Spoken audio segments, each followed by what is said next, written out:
Hi flower friends, this is Madonna from Los Feliz, California, Zone 9. It is early, about 7:30, October 16th. It's nice, beautiful fall morning, and I just got done planting all my perennials. So I have 4 rows, I'm going to turn you around right quick here, rows of perennials that I just planted. So what I usually do is I just take a paint stick and I label it. So I have Echinacea cone flower here, and I put the date that I planted it. And this one over here is Echinacea Kismic Red, which is all red. So in this row right here, which my rows are 30 feet long, and I put my plants every 18 inches apart, front and sideways.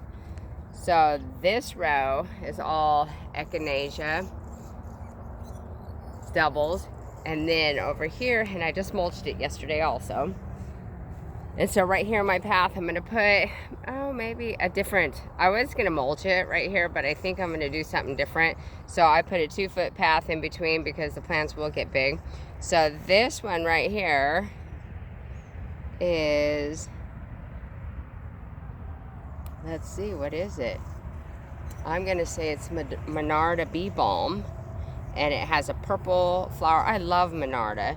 It is part of the mint family, but it is not invasive, and it smells just wonderful. So here it is, Monarda Bee Free,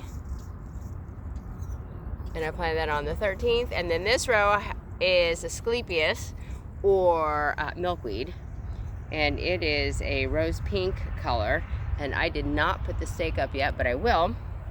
So right here I have some more plants that I'm going to be perennials. This is all going to be perennials. This whole entire area will be perennials. So I have a few more things I'm going to plant in here, a couple more rows.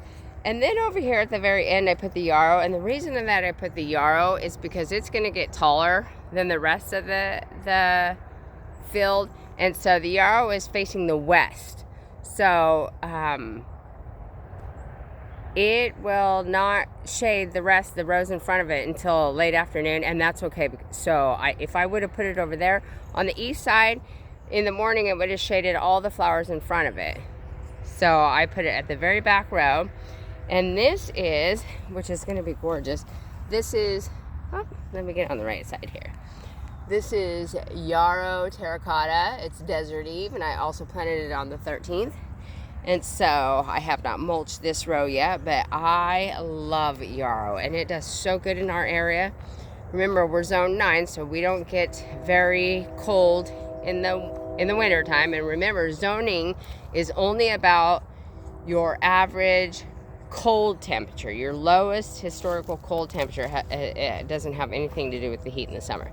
So over here, I also planted 4, what are they called? Silverberry. They are perennial, and they are beautiful.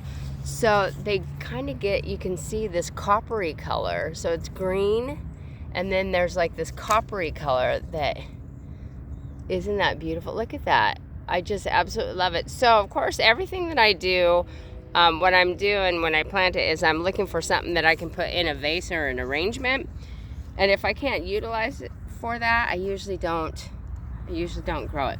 So this silverberry, look at that copper. It is absolutely beautiful. So the silverberry gets 6 foot by 10 foot, 6 to 10 foot tall and wide. So I planted that. So here's my perennial garden. So I planted this on the south side. That's why I left all this space here, because, you know, if it gets wide enough, I'm going to need the space. So I put it on the south side for kind of a wind block, because the oleanders over there, they're kind of good, but then there's all this open space, and so these plants get whipped around pretty good. So I figure if I have 4 of the silverberry right here, and they get, 6 to 10 foot tall and wide, they're going to protect all these flowers right here. So that was, well, if the winds, going north, it'll protect them. And so I have a lot of stuff over there, so hopefully that's a good barrier too. So these perennials, I was going to tell you the echinacea that I got in this first row. So this second row, they are all Kismic red. So they're going to be just as red could be. And I love coneflowers, and I love them in bouquets. I leave the heads on them in the wintertime for the birds, because they'll eat the seed. So in this row, this first one, I have 6 of the Artisan Soft Orange.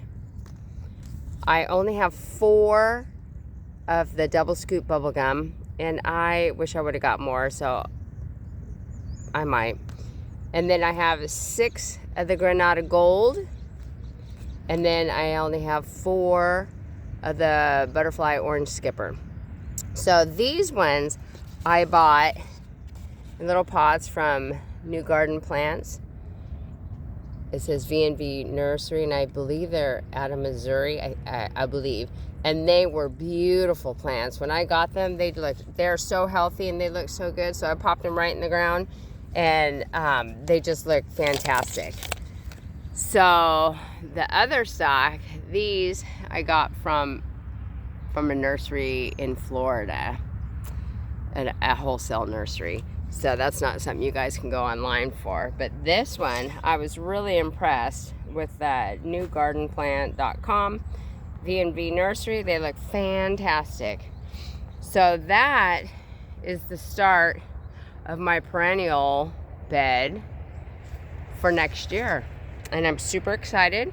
And in here, I believe I have some more. I'm going to do one more row of yarrow right here next to the Desert Eve, and then I think I'm going to do summer berries and some white and some pastels. So I'll do one more row, and then I think there's 24 plants in each one of these rows, spaced 18 inches apart. That's going to be plenty for me. And so right here, it'll be a surprise what I put here. I'm not quite sure. So I am going to sign off there for the day. Let me flip you back around. There we go. So that is my babies I put in the ground for right now. So I want to tell you guys, fall planting is the best time of the year to put your plants in the ground. So if you're wondering, okay, fall planting for every area is different. So for us, we're zone 9, so our first freeze usually isn't until around December 1st. Sometimes it's been as late as the 15th. And last year I think we had it December 7th. I'm just letting you see some of the backyard there. So the first freeze for us, is relatively late in the year. And when we get a freeze, it's barely 32, maybe 30. Last year, I think was the coldest we've had in a long time. And it was, I think we got here on our farm 6 days of 27 degrees, and that was freezing for me. So your fall planting is 4 to 6 weeks before your first freeze. And usually what they mean by that is your first hard freeze, which is usually it's 27, 28 degrees. So right now is ideal time to be putting your plants in the ground. And the rule of thumb kind of is, if you can go to a nursery and you can buy a plant in a pot, you can put it in the ground, because they're going to do so much better in the ground than they will in that pot. So the only thing is if you decide you want to randomly plant it in the middle of summertime and you're really hot, you need to make sure it has water. So fall is the best time to put your plants in the ground, or transplant, or separate, put them back in the ground, because they do so much happier there. So when you put them in the ground in fall, what they're going to do is they're going to allow that plant to open up its roots and establish without being stressed from the heat. So they're not going to do that much on top during the winter time, but they're going to establish those roots. And even though the roots, they'll be slow at growing, but once springtime comes, they're just going to pop out of, they're going to bust up from above the ground, and they're going to be happy. So even with your fall planting though, make sure that you're giving them water. If you're not getting enough precipitation in your area, make sure they're getting supplemented with water, because they need water to be happy. So that is what you should do for today. If you're thinking about going and buying a plant, go to your nursery, Pick up something great, plant some trees, plant whatever you want to, great perennials, and just get them in your ground. All right, guys, thanks, and I'll see you next time. Bye-bye.